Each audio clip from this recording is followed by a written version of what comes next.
Welcome to GRE Cognitia cohort. In our previous video, we discussed the GRE verbal reasoning. Today, we are going to discuss GRE quantitative reasoning. Okay, let's go.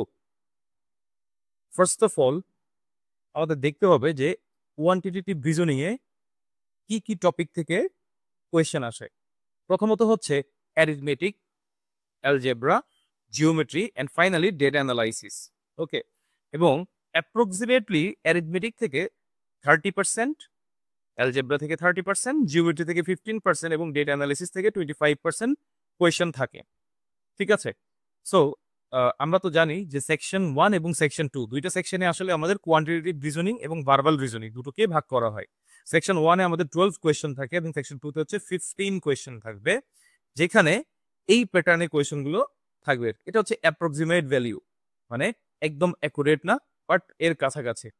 সাধারণত জিআরইতে এই টপিকগুলো বা জিআরইর এই এরিয়াগুলো সাধারণত cover করে, যে arithmetic এবং algebra. Arithmetic এবং অ্যালজেব্রা থেকে কি কি কোয়েশ্চেন বা কি কি টপিক কভার করে সেগুলো যদি আমরা একটু দেখি। First one, number properties. Second one হচ্ছে ইনইকুয়ালিটিস অ্যান্ড অ্যাবসোলিউট ভ্যালু। এটা আমরা জানি, ইনইকুয়ালিটিস হচ্ছে অসমতা, নাম্বার প্রপার্টিজ হচ্ছে আমরা যদি যেমন আমরা বেসিক ম্যাথমেটিক্স যারা করেছি তারা আমরা জানি নাম্বার প্রপার্টিজ হচ্ছে বেসিক্যালি বাস্তব সংখ্যা বা সংখ্যার যে ধারণা অথবা সংখ্যার যে বৈশিষ্ট্য, সংখ্যা পদ্ধতি। ফাংশনস, ফর্মুলাস অ্যান্ড সিকোয়েন্স, এটাও আমরা জানি। ফাংশন আমরা করে এসেছি, সিকোয়েন্স হচ্ছে বেসিক্যালি ধারা। ফ্র্যাকশন অ্যান্ড ডেসিমেলস, সেটাও আমরা জানি। ফ্র্যাকশন তো আমরা জানি যে ভগ্নাংশ, ডেসিমেল হচ্ছে দশমিক। এবং ডিভাইজিবিলিটি অ্যান্ড প্রাইমস, ডিভাইজিবিলিটি আমরা জানি এবং প্রাইমসও আমরা জানি, যে প্রাইমস হচ্ছে কি আসলে বেসিক্যালি মৌলিক সংখ্যা। ওকে, ডিভাইজিবিলিটি হচ্ছে যে বেসিক্যালি যদি আমরা ভাগ করি কোনো একটা সংখ্যাকে, তাহলে সাধারণত ধরেন রিমাইন্ডার কত থাকবে, কোশ্চেন কত আসবে, এই টাইপের সাধারণত, বা ইউনিট ডিজিট কত আসবে, এই টাইপের প্রশ্নগুলো থাকে। সো এটা হচ্ছে ডিভাইজিবিলিটি অ্যান্ড প্রাইমস। দেন হচ্ছে এক্সপোনেন্টস অ্যান্ড রুটস, যেটা আমরা সাধারণত সূচক সম্পর্কে জানি, সূচক এবং বর্গমূল বা বর্গ যাই বলি না কেন। দেন হচ্ছে রেশিও অ্যান্ড প্রপোর্শন, যেটা হচ্ছে অনুপাত সমানুপাত। পার্সেন্টেজ তো আমরা জানি শতকরা, প্রফিট লস লাভ ক্ষতি। ইন্টারেস্ট হচ্ছে সুদ কষা। ওয়ার্ক প্রবলেম, আচ্ছা এই ওয়ার্ক প্রবলেমে সাধারণত হচ্ছে আমরা যেটা নল চৌবাচ্চা এবং কাজ যে ম্যাথগুলো করে এসেছি সাধারণত বেসিক ম্যাথমেটিক্সে, সেই চ্যাপ্টারগুলো বা সেই পার্টিকুলার টপিকটা। টাইম, ডিস্টেন্স অ্যান্ড স্পিড, এটাও আমরা জানি যে সময়, দূরত্ব এবং হচ্ছে গতি। এইজ হচ্ছে বয়স সংক্রান্ত math. Average and mixture problem, mixture তো আমরা জানি যে মিশ্রণ সংক্রান্ত যে সমস্যা। অ্যাভারেজ হচ্ছে আমাদের গড়। প্রবাবিলিটি অ্যান্ড কাউন্টিং, ওকে, সম্ভাব্যতা। এই ছিল হচ্ছে আমাদের অ্যারিথমেটিক এবং অ্যালজেব্রা, যেই যে টপিকগুলো সাধারণত জিআরইতে কভার করা হয়। দেন হচ্ছে জিওমেট্রি। জিওমেট্রি আমরা জানি ট্রায়াঙ্গেল। ট্রায়াঙ্গেল হচ্ছে কি আমাদের ত্রিভুজ। কোয়াড্রিলেটারের হচ্ছে চতুর্ভুজ। সিলিন্ডার তো আমরা জানি, ওকে, যে যেটাকে আমরা বেলুন বলে থাকি সাধারণত, বেলুন আকৃতির। ওকে, দেন হচ্ছে কি আমাদের চোঙ আর কি, সিলিন্ডার হচ্ছে চোঙ, বেসিক্যালি চোঙ আকৃতি। দেন হচ্ছে আমাদের রেক্টেঙ্গুলার সলিড। রেক্টেঙ্গুলার সলিড কি আয়তাকার ঘনবস্তু, যেখানে হচ্ছে 6টা তল থাকবে। And coordinate geometry. এখন এখানে একটা বিষয় জানা দরকার, সেটা হচ্ছে কোঅর্ডিনেট জিওমেট্রি। আসলে কোঅর্ডিনেট জিওমেট্রি এটাকে যদিও জিওমেট্রি সেকশনে রাখা হচ্ছে, বাট কোঅর্ডিনেট জিওমেট্রিটা আপনাকে ডেডিকেটেডলি একটু আলাদাভাবে করতে হবে। কারণ হচ্ছে যারা মোটামুটি আমাদের 9-10 পর্যন্ত বা এইচএসসি তে গিয়েও সায়েন্স ছিল, বাট যদি কোনো কারণে হায়ার ম্যাথ না পড়ে থাকে, তাহলে কোঅর্ডিনেট জিওমেট্রি আসলে পড়তে একটু প্যারা খেতে হবে, একটু একটু সামান্য। তবে আমি বলছি না যে এটা রকেট সায়েন্স, আপনি কোনো কারণে এটা ক্র্যাক করতে পারবেন না। ডেফিনেটলি এটা আপনি পারবেন, শুধুমাত্র আপনাকে হয়তো অন্যান্য যে ম্যাথগুলো আছে সেগুলোর তুলনায় এখানে একটু এফোর্ট দিতে হবে, যেহেতু অনেক কিছু হয়তো যারা নতুন করতে আসবেন তাদের জন্য হয়তো জানার অনেক কিছু নতুন থাকবে। So in that case coordinated যে জিওমেট্রি সেটাকে একটা আলাদা প্যাটার্নে করতে হয়, এবং এটাকে এই জন্য ডেডিকেটেডলি আসলে আলাদা লেভেলে বা আলাদা সেকশনে রাখা হয়। ঠিক আছে, বা একটা আমি আলাদা, সাধারণত আমি বলবো যে কোঅর্ডিনেটেড জিওমেট্রিকে আমি হলে সেটাকে আলাদা করেই রাখতাম। যেমন আমি আসলে কোঅর্ডিনেটেড জিওমেট্রি পারতাম না, তো আমাকে অনেক প্যারা খাইতে হয়েছে ইউনিভার্সিটিতে। যখন আমি প্রথম প্রথম যখন এই যে জিআরই নিয়ে পড়াশোনা শুরু করি এবং জিআরই কোয়ান্ট সলভ করা শুরু করি, তখন কোঅর্ডিনেটেড জিওমেট্রি নিয়ে মানে হিউজ পেইন খাইতে হয়েছে। সো সেই ক্ষেত্রে আই থিঙ্ক আপনারা মানে এখন আমি পারি, এখন আমার কাছে আসলে খুব সহজ মনে হয়। সো কিছু বেসিক নলেজ থাকলে এবং ট্রিক্স জানা থাকলে আসলে কোঅর্ডিনেটেড জিওমেট্রি আসলে খুব বড় কিছু না। ওকে, সো এইগুলো জিওমেট্রি। দেন হচ্ছে আমাদের ডেটা অ্যানালাইসিস। ডেটা অ্যানালাইসিস কি? ডেটা অ্যানালাইসিসের মধ্যে ফার্স্ট ওয়ান হচ্ছে আমাদের মিন, যেটা আমরা জানি গড়, মিডিয়ান, মোড, মতক এবং প্রচুরক। দেন হচ্ছে স্ট্যান্ডার্ড ডেভিয়েশন এন্ড ভেরিয়েন্স। আপনারা এই তিনটা অবশ্যই আগে শুনে এসেছেন, হয়তো স্ট্যান্ডার্ড ডেভিয়েশন এই জিনিসটা এন্ড ভেরিয়েন্স এটা হয়তো অনেকের কাছে নতুন মনে হতে পারে, বা হয়তো কেউ আগে করেন নাই, এরকম থাকতে পারেন। দেন ডেটা ইন্টারপ্রিটেশন। ডেটা ইন্টারপ্রিটেশনে সাধারণত টেবল, গ্রাফ অথবা চার্ট থাকবে এবং এখান থেকে কোয়েশ্চেন থাকবে। ঠিক আছে, কি ধরনের কোয়েশ্চেন থাকে সেটা নিয়ে আমরা আলোচনা করবো এখন। দেন আমাদের বিষয়টা ক্লিয়ার হয়ে যাবে। ওকে, জিআরই কোয়ান্টিটেটিভ রিজনিং এ টাইপস অফ কোয়েশ্চেন্স কি কি, মানে কি কি টাইপের কোয়েশ্চেন থাকে। নাম্বার ওয়ান হচ্ছে কোয়ান্টিটেটিভ কম্পারিজন, মানে আপনাকে এই পাশে একটা কোয়ান্টিটি এ, এখানে একটা কোয়ান্টিটি বি তে দুইটা কোয়ান্টিটি দেওয়া থাকবে এবং একটা স্যাম্পল সেন্টেন্স দেওয়া থাকবে, মানে কিছু ইনফরমেশন দেওয়া থাকবে। সেখান থেকে চারটা অপশন থাকে, এ, বি, সি এবং ডি। আপনি যদি কোয়ান্টিটি এ গ্রেটার হয় তাহলে option A, quantity B greater হলে অপশন বি, দুটো যদি ইকুয়াল হয় তাহলে সেক্ষেত্রে সি, এবং যদি কোনো কারণে আপনার কাছে যে ইনফরমেশন দেওয়া আছে, মানে কোয়েশ্চেনে আপনার জন্য যে ইনফরমেশন প্রোভাইড করা হলো, সেই ইনফরমেশন যদি ইনএডিকুয়েট বা ইনসাফিসিয়েন্ট হয়, অথবা কোনো কারণে একের অধিক অ্যান্সার আসে, মানে আপনি কোনো কারণে একবার পেলেন কোয়ান্টিটি এ বড়, আরেকবার পেলেন কোয়ান্টিটি বি বড়, অথবা কোনো কারণে একবার পেলেন কোয়ান্টিটি এ আর বি সমান, আরেকবার কোন একটা বড়, সেই ক্ষেত্রে অপশন হচ্ছে ডি, মানে answer can not be determined from the given information. এই টাইপের একটা অপশন থাকবে অপশন ডি তে। সো এই হচ্ছে কোয়ান্টিটেটিভ কম্পারিজন কোয়েশ্চেন্স। দেন হচ্ছে আমাদের multiple choice questions where you select one answer choice. তার মানে হচ্ছে আপনার একটাই কোয়েশ্চেন দেওয়া থাকবে। আচ্ছা, আমি বলে রাখি এই কোয়েশ্চেন, প্রত্যেকটা কোয়েশ্চেনের টাইপ আমরা নিচে একটা একটা করে স্যাম্পল নিয়ে আলোচনা করব, বাট তার আগে আমি বেসিক ধারণাটা দিয়ে নিচ্ছি আপনাদেরকে। Multiple choice questions where you select one answer choice, মানে হচ্ছে আপনি যেমন আমরা নৈর্ভিত্তিক করছিলাম, তাই না? যেমন ধরেন আপনারা যারা আইবিএ সম্পর্কে জানেন, বা আইবিএ তে যদি আইবিএ ব্যাকগ্রাউন্ডের কেউ থেকে থাকেন, সো আইবিএ তে সাধারণত পরীক্ষায় কি থাকে, পাঁচটা অপশন থাকে। সো এখানেও আসলে জিআরই তে সাধারণত ইটিএস পাঁচটা আপনাকে অপশন দিবে। ঠিক আছে, এখানে এই যে কোয়ান্টিটেটিভ কম্পারিজনে যেমন এবিসিডি ছিল, এখানে শেষে একটা ই অপশনও থাকবে। ঠিক আছে, ই অপশনও থাকবে। তার মানে এইখান থেকে আপনি যে কোনো একটা অ্যান্সার পিক করবেন, যে কোনো একটাই আপনার অ্যান্সার হবে। সেটা হচ্ছে multiple choice questions where you select one answer choice. এবং শেষে আরেকটা পার্ট হচ্ছে কি, যখন আপনার মোর দেন ওয়ান অ্যান্সার আসবে, একটা অথবা একের অধিকও আসতে পারে, সেই ক্ষেত্রে আপনার আরো একটা অপশন এফও থাকবে, মানে ছয়টা অপশন থাকবে। এবং সেখানে আরেকটা কথা বলা থাকবে, ইন্ডিকেট অল সাচ।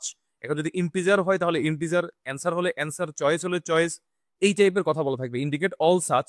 এটার পরে আপনার কাছে প্রশ্নে যা জানতে চাইছে সেটা বলা থাকবে। ঠিক আছে, এবং অপশন থাকবে হচ্ছে ছয়টা, হয় এভাবে থাকবে আর নয় বক্স আকারে থাকে। ওকে, সো এই হচ্ছে মোটামুটি multiple choice questions where you select one or more answer choice. Okay, then হচ্ছে কি আমাদের এরপরে আমাদের যেটা নিয়ে আলোচনা করতে হবে সেটা হচ্ছে numeric entry questions. Numeric entry questions কি, এইখানেও আপনার কোয়েশ্চেন বলা থাকবে বা একটা ইনফরমেশন দেওয়া থাকবে, সেখান থেকে আপনি একটা অ্যান্সার খুঁজে বের করবেন। এবং এখানে কোনো অপশন দেওয়া থাকবে না, এরকম একটা বক্স দেওয়া থাকবে। এই বক্সে আপনি সেই মানটা বা যে পার্টিকুলার অ্যান্সারটা আপনি পেলেন, সেই অ্যান্সারটা আপনি এখানে রাইট ডাউন করবেন বা প্রোভাইড করবেন। ওকে, সো এই হচ্ছে আমাদের নিউমেরিক এন্ট্রি কোয়েশ্চেন্স, এবং এই হচ্ছে কোয়েশ্চেনের টাইপ। সাধারণত এই চারটাই বা এই চারটা টাইপের কোয়েশ্চেন থেকে থাকে। দেন হচ্ছে আমাদের যে কোয়েশ্চেনের স্যাম্পল গুলো, মানে কম্পারিজন, কোয়ান্টিটেটিভ কম্পারিজন কোয়েশ্চেন্স এর একটা স্যাম্পল হচ্ছে, যেমন ধরেন এটা, এই যে দেখেন এখানে চারটা option A B C D, যেখানে ডি হচ্ছে দেখেন the relationship cannot be determined from the information given, যেটা আমি একটু আগেই বলে এসেছি। সো এখানে একটা পার্টিকুলার স্যাম্পল দেওয়া আছে, যেমন ধরেন এখানে বলা হচ্ছে Lionel is younger than Maria. এটা হচ্ছে আপনার ইনফরমেশন, এরকম একটা ইনফরমেশন আপনার দেওয়া থাকবে। দেন এখান থেকে কোয়ান্টিটি এ তে কি দেওয়া আছে, twice Lionel's age, and quantity B তে আছে মারিয়াস এইজ। এখন আপনি দেখেন এখানে বলা নাই কিন্তু যে লায়নেলের এজ কত অথবা মারিয়ার এইজ কত। ঠিক আছে, অথবা কোনো কারণে মারিয়া লায়নেল থেকে অথবা লায়নেল মারিয়া থেকে কতটুকু ছোট বা বড়, এই ধরনের কোনো কথা বলা নাই। যদি এরকম বলা থাকতো তাহলে হয়তো আমরা তাদের মধ্যেকার সম্পর্ক বের করতে পারতাম, কিন্তু এখানে যেহেতু বয়সের উল্লেখ নাই এবং কোনোভাবে কে কার থেকে বড় ছোট কত বছরে সেটাও বলা নাই, সেই ক্ষেত্রে কিন্তু আমরা এই সম্পর্কটা ডিটারমাইন করতে পারছি না। সেই ক্ষেত্রে আমাদের অ্যান্সার হচ্ছে ডি। ওকে, আশা করি বুঝতে পেরেছি আমরা। দেন হচ্ছে আমাদের মাল্টিপল চয়েস কোয়েশ্চেন, যেখানে বলা আছে কি একটাই অ্যান্সার পাবো এবং মাল্টিপল অ্যান্সার পাবো। সো আগে আমরা দেখি যে একটা কোয়েশ্চেন থেকে একটা অ্যান্সার পাবো এরকম। যেমন ধরেন এখানে এই যে দেখেন পাঁচটা অপশন দেওয়া আছে, যেটা আমি একটু আগে বলে এসেছি, এ বি সি ডি ই, এখানে পাঁচটা অপশন। যেমন এখানে এরকম একটা কোয়েশ্চেন দেওয়া থাকবে, আপনার এরকম একটা কোয়েশ্চেন দেওয়া থাকবে এবং সেখান থেকে আপনি শুধুমাত্র একটাই অ্যান্সার পাবেন। যেমন এখানে একটাই অ্যান্সার দেওয়া আছে আমাদের অপশন সি, যেটা হচ্ছে $30। আমাদের একটা পার্টিকুলার কোয়েশ্চেন দেওয়া থাকবে এবং সেই কোয়েশ্চেন থেকে বা গিভেন ইনফরমেশন থেকে আমরা ওই পার্টিকুলার কোয়ান্টটাকে সলভ করে শুধুমাত্র একটাই অ্যান্সার পিক করব।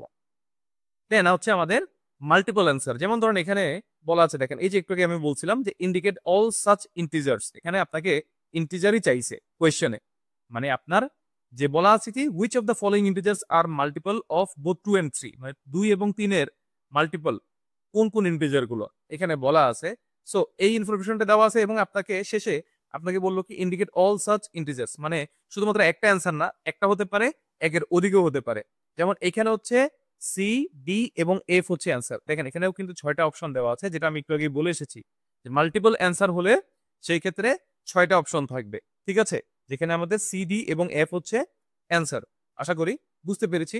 এই ছিল হচ্ছে multiple choice question with more than one or more than one answer. Okay, then হচ্ছে আমাদের নিউমেরিক এন্ট্রি কোয়েশ্চেন্স, যেখানে যেমন আপনার এরকম একটা ইনফরমেশন দেওয়া থাকবে, এখানে যেমন একটা ইনফরমেশন দেওয়া আছে, এই যে দেখেন এরকম একটা বক্স দেওয়া থাকবে, এরকম একটা বক্স দেওয়া থাকবে, সেই বক্সে আপনি এই পার্টিকুলার কোয়ানটা সলভ করে যেই মানটা পাবেন বা যেই অ্যান্সারটা পাবেন সেটা এখানে রাইট ডাউন করবেন। ওকে, সিম্পল, শেষ। এই হচ্ছে আমাদের নিউমেরিক এন্ট্রি কোয়েশ্চেন। এই ছিল হচ্ছে 4টা কোয়েশ্চেনের টাইপ।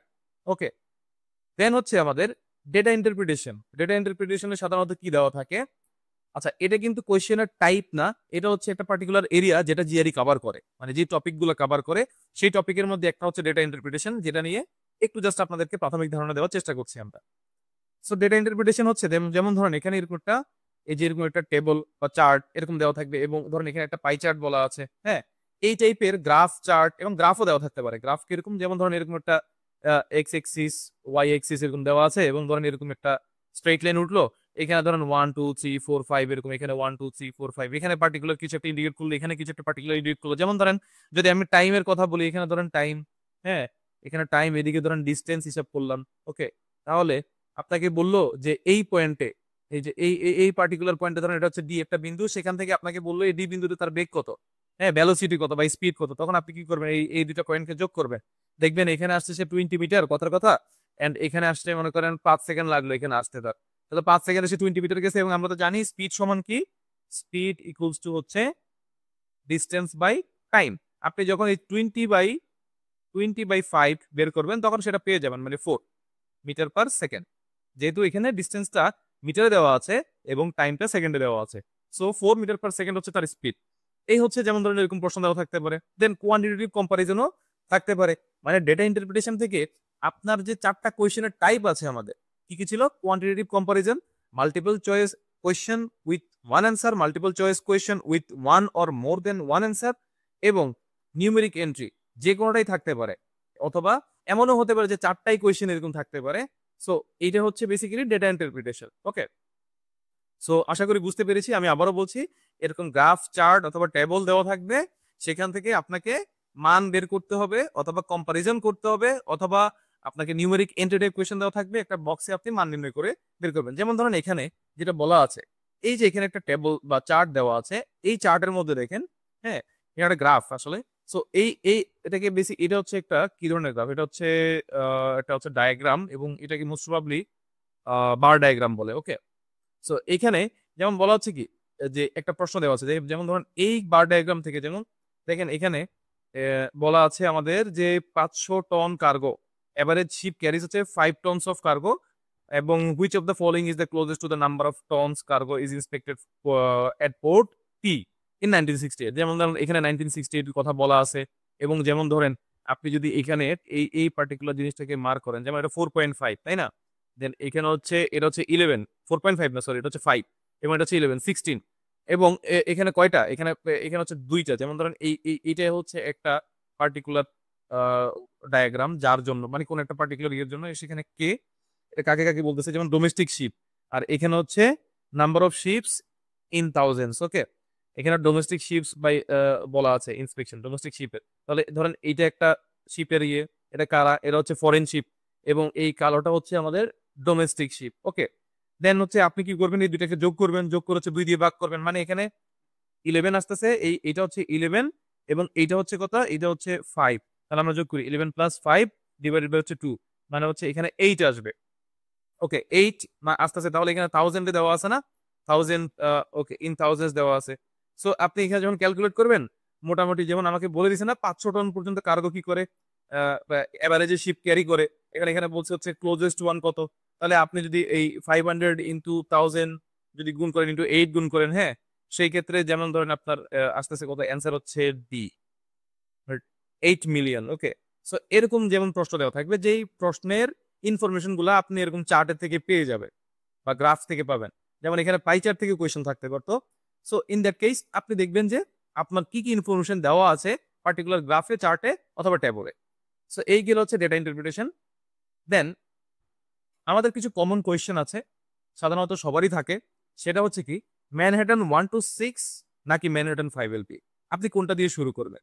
সোজা হিসাব, যদি আপনার বেসিক একেবারেই কিছু জানা না থাকে, যেমন ট্রায়াঙ্গেলের বেসিক যে সূত্রগুলো আছে বা উপপাদ্যগুলো আছে আপনি কিছুই জানেন না, অথবা কোনো কারণে ধরেন আপনি একেবারে কোয়াড্রিলেটারালের একদম সাধারণ সূত্রগুলো জানেন না, অথবা কোনো কারণে পার্সেন্টেজ প্রফিট লস, অথবা ধরেন নাম্বার প্রপার্টিজ এর যে বেসিক নলেজ গুলো আছে বা আইডিয়া গুলো আছে সেগুলো আপনি কিছুই জানেন না, কোনো ক্যারেক্টারিস্টিক্স সম্পর্কে আপনার একেবারেই ধারণা নেই, সেই ক্ষেত্রে আপনি ম্যানহাটন 1 to 6 দিয়ে স্টার্ট করবেন। বাট যদি আপনার বেসিক মোটামুটি স্ট্রং থাকে, আপনি মোটামুটি বেসিক জানেন, ইন্টারমিডিয়েট লেভেলের ম্যাথ গুলো আপনি করতে পারেন, এবং মোটামুটি ডিফিকাল্টি লেভেল যেগুলো মিডিয়াম বলবো আমরা, ইজি টু মিডিয়াম অঙ্ক আপনি করতে পারেন, সেক্ষেত্রে আপনি ম্যানহাটন 5 LP দিয়ে শুরু করতে পারেন। আচ্ছা, দেন হচ্ছে অফিসিয়াল জিমেট নেসেসারি কিনা? না ভাই, অফিসিয়াল জিমেটের এখানে কোনো প্রয়োজন নেই। আপনি শুধুমাত্র আপনার টাইম ওয়েস্ট করা ছাড়া এখানে বিশেষ কোনো কাজই হবে না। অফিসিয়াল জিমেটের এখানে কোনো কাজ নেই। হ্যাঁ, আপনি জানার জন্য ম্যাথ করতে পারেন, জিমেট থেকে আপনি ম্যাথ সলভ করতে পারবেন, সেটা আপনার হয়তো জিমেটে কাজে লাগবে, বাট জিআরই খুব একটা কাজে লাগবে না। ঠিক আছে, সেক্ষেত্রে জিমেটের যে পার্টিকুলার সোর্স গুলো বা রিসোর্স গুলো আছে সেগুলো নিয়ে যদি আপনি কাজ করেন, এই ক্ষেত্রে আপনার আসলে টাইম ওয়েস্টই হবে, এবং সেটা বরং আপনার স্কোরের ক্ষেত্রে, আপনার কোয়ান্ট অথবা ধরেন যে আমি যদি বারবালের কথাও বলি, সেক্ষেত্রে আপনার স্কোরে একটা বড় নেগেটিভ ইম্প্যাক্ট রাখতে পারে, যেহেতু আপনি সময় ওয়েস্ট করতেছেন। দেন হচ্ছে আমাদের কি, এরপর হচ্ছে যে আমরা কেএমএফ সলভ করবো কিনা, যেটা হচ্ছে আমাদের কোনো কারণে কোয়ান্ট আমাদের স্কোর বুস্ট করতে পারে, এবং কোয়ান্ট একটা গেম চেঞ্জার হতে পারে কিনা স্কোর বুস্টিং এর ক্ষেত্রে। হ্যাঁ, ডেফিনেটলি কোয়ান্ট একটা স্কোরের যে আমার যে স্কোর বুস্টিং এর ক্ষেত্রে কোয়ান্ট একটা গেম চেঞ্জার হতে পারে। কেন হতে পারে আমি বলি। প্রথমত হচ্ছে, যেমন ধরেন ভাই আমরা হচ্ছি বাঙালি, যেহেতু আমাদের ওয়ার্ড সংক্রান্ত একটা ঝামেলা আছে, আমরা আসলে বকেবে বেশ দুর্বল। ইংলিশে আসলে আমরা ভোকেবটাকেই আসলে সবচেয়ে বেশি ভয় পাই। ঠিক আছে, সো এই যে ভোকেবে যে আমাদের একটা ভীতি, অথবা ইংরেজি সম্পর্কে যে আমাদের একটা ভীতি, সেই কারণে সাধারণত হয় কি, যে ভার্বালে মার্ক ক্যারি করা মানে কম্পারেটিভলি আসলে একটু টাফ হয় রাদার দেন কোয়ান্ট। আপনি যখন কোয়ান্ট করতে যাবেন, সেই ক্ষেত্রে কোয়ান্টে মোটামুটি আপনি যেমন ম্যাথমেটিক্স তো আসলে ভাই সবার জন্যই সেম, ম্যাথমেটিক্স মোটামুটি সব জায়গায় সেমই থাকে। এখানে আসলে একই ট্রিক, একই ধরনের প্যাটার্ন, একই ধরনের সূত্র, সবকিছু আসলে একই ধরনের থাকে, কিন্তু বারবালে চাইলেই আমি একটা কথা ঘুরে দিতে পারবো। ঠিক আছে, তো এইখানে আসলে সেই ক্ষেত্রে যেমন ধরেন আমি যদি বলি, যেমন বাংলা একটা শব্দ আছে, যেমন ধরেন আহ মাথায় হাত বুলানো। এখন মাথায় হাত বুলানো মানে বেসিক্যালি, এখন আমি যদি আপনাকে বলি মাথায় হাত বুলাই দিলাম, এখন মাথায় হাত বুলানো মানে আপনি কি ভাবলেন? আপনি ভাবলেন হচ্ছে মাথায় হাত বুলাই দিছি, জাস্ট এতটুকুই। কিন্তু এটার একটা অর্থ আছে, সেটা হচ্ছে বাগধারা। যেমন মাথায় হাত বুলানো হচ্ছে আরেকটা অর্থ মিন করে, হ্যাঁ, সেটা হচ্ছে কি, ফাঁকি দেওয়া। এখন আপনি কেমনে বুঝবেন ভাই আমি কোনটা মিন করলাম? তাহলে ওই সেন্টেন্সের যে কনটেক্সট আছে, সেন্টেন্সের কনটেক্সট, আমি একটা বাক্য বললাম, ওই বাক্যের কনটেক্সট থেকে আপনাকে ধরতে পারতে হবে যে মাথায় হাত বুলানো এখানে ফাঁকি দেওয়া অর্থে বোঝানো হয়েছে। ঠিক একই রকম ভাবে ভার্বালও এই ধরনের ঘটনা ঘটে। যেমন ধরেন ডেলিভারেট, ডেলিভারেট অর্থ আমরা সবাই জানি ইন্টেনশনাল, মানে ইচ্ছাকৃত ভাবে, বাট ডেলিভারেটের কিন্তু আরেকটা অর্থ মিন করে, সেটা হচ্ছে থিঙ্ক, টু থিঙ্ক, মানে চিন্তা করা। আপনি কোনো কিছু চিন্তা করতেছেন, ঠিক আছে, সেক্ষেত্রেও ডেলিভারেট কিন্তু ব্যবহৃত হতে পারে। এই জন্যই বেসিক্যালি ভার্বালে হয় কি, আমাদের যদি সেন্টেন্সের কনটেক্সট আমরা ধরতে না পারি, সেই ক্ষেত্রে আমাদের মতো বাঙালিদের জন্য আসলে ভার্বালে আসলে একটু মানে গুড মার্ক বা স্কোর ক্যারি করা বা অ্যাচিভ করা, এটা কম্পারেটিভলি একটু tough rather than quant. So এই ক্ষেত্রে যেমন কোয়ান্ট হচ্ছে আপনার জন্য একটা গেম চেঞ্জার হতে পারে। এবং এই ক্ষেত্রে আরেকটা বিষয় হচ্ছে যে কেএমএফ কি করা লাগবে কিনা, বা কেএমএফ করলে আপনার স্কোর বুস্ট করবে কিনা। ডেফিনেটলি আপনার কেএমএফ করলে স্কোর বুস্ট করবে। আপনি যদি 5 LP পর্যন্তই যদি সীমাবদ্ধ থাকেন, আপনি ধরেন 5 LP পর্যন্তই করছেন, সেক্ষেত্রে আপনার স্কোর 150 থেকে 155 পর্যন্ত গিয়ে আটকে যাবে, আপনি এর উপরে যেতে পারবেন না। ঠিক আছে, এটা হচ্ছে জাস্ট টাইপ, এই টাইপের কোয়েশ্চেন গুলা, বা এটা হচ্ছে ইজি টু মিডিয়াম লেভেলের প্রশ্ন। ঠিক আছে, এতটুকু আপনি যদি সলভ করেন, তাহলে এই রেঞ্জের মধ্যে আপনি আটকে যাবেন কোয়ান্টে। বাট আপনি যদি কেএমএফ সলভ করেন, এখন কেএমএফ কি, কেএমএফ হচ্ছে বেসিক্যালি একটা চাইনিজ ওয়েবসাইট। ওরা হচ্ছে সামহাউ জিআরইর প্রশ্নগুলা ওরা কোনো না কোনো ভাবে কালেক্ট করছে, অথবা কোনো না কোনো ভাবে আসলে চুরি করছে, সোজা ভাষায় যদি বলতে চাই, একদম ডিরেক্টলি বললে, আসলে ফ্র্যাঙ্কলি বললে, ওরা আসলে কোনো না কোনো ভাবে এগুলোকে চুরি করছে। তো একদম মানে মোরলেস হচ্ছে একদম হুবহু হচ্ছে জিআরইর মতোই প্রশ্ন, জিআরই টাইপেরই প্রশ্ন, জিআরইর যে ডিফিকাল্টি লেভেল থাকে সেই ডিফিকাল্টি লেভেলেরই কোয়েশ্চেন গুলো আছে এবং একই প্যাটার্নের কোয়েশ্চেন আছে এবং কিছু কিছু প্রশ্ন তো সরাসরি জিআরই থেকেই আছে। আপনি সরাসরি দেখবেন কিছু কিছু প্রশ্ন কেএমএফ থেকেই কমন পড়ে। অনেকেই দেখবেন বলতেছে কেএমএফ করে গেছে 7-8টা প্রশ্ন একদম সরাসরি কেএমএফ থেকে কোয়েশ্চেন কমন পড়ে গেছে একদম হুবহু। আবার সরাসরি কমন না আসলেও আপনি ওই প্যাটার্নের প্রশ্নই পাবেন। সো কেএমএফ করলে আপনার কোয়ান্টের স্কোর ডেফিনেটলি বুস্ট করবে এবং সেটা আপনি 160+ নিয়ে যেতে পারবেন এবং মানে ক্ষেত্র বিশেষে সেটা 165-এও যেতে পারে।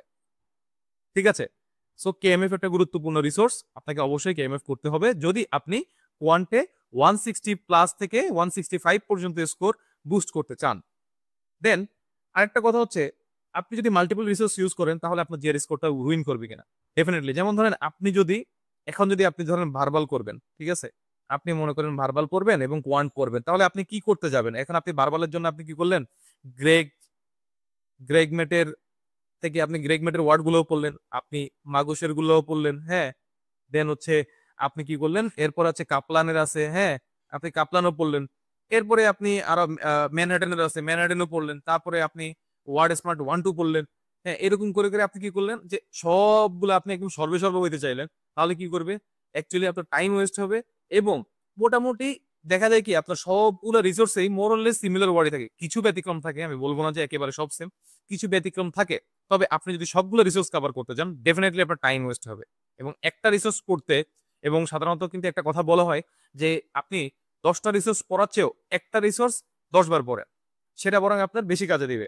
সো আপনি word smart word smart 1-2 word smart 1-2 কে হচ্ছে আমরা সবচেয়ে বেশি এমফাসাইজ করি যে ওয়ার্ড স্মার্ট 1-2 হচ্ছে একটা মানে মানে গুরুত্বপূর্ণ রিসোর্স এবং এটা এটা হচ্ছে মোস্ট ইম্পর্টেন্ট একটা রিসোর্স। আপনি যদি ওয়ার্ড স্মার্ট 1-2 কভার করতে পারেন তাহলে আপনার এই যে বাকি যত রিসোর্স আছে সব রিসোর্সের ওয়ার্ড আপনার কভার হয়ে যাবে এবং এটা যুগান্তকারী বই ভাই।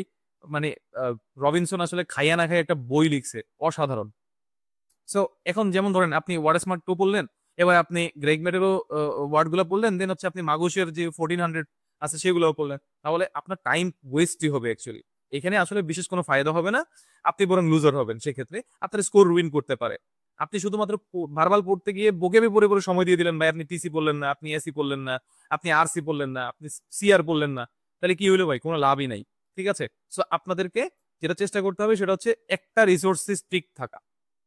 ঠিক আছে, সো মাল্টিপল রিসোর্স আমরা ইউজ করবো না, মাল্টিপল রিসোর্স ইউজ করতে গেলে আমাদের আসলে স্কোর রুইনই হবে। সো আশা করি যে এই যে কোয়েশ্চেন গুলো আছে কোয়েশ্চেন অ্যান্সার গুলো আমি ঠিকঠাক মতো আপনাদের বোঝাতে পেরেছি এবং আপনারা বুঝতে পেরেছেন।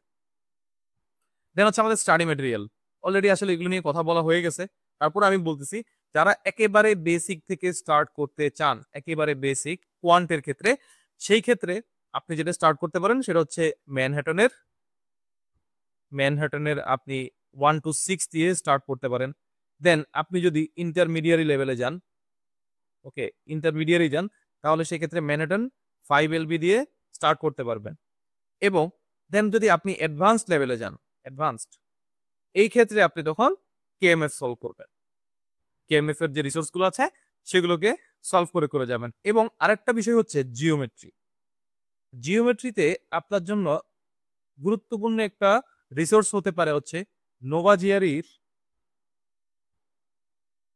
Math Bible.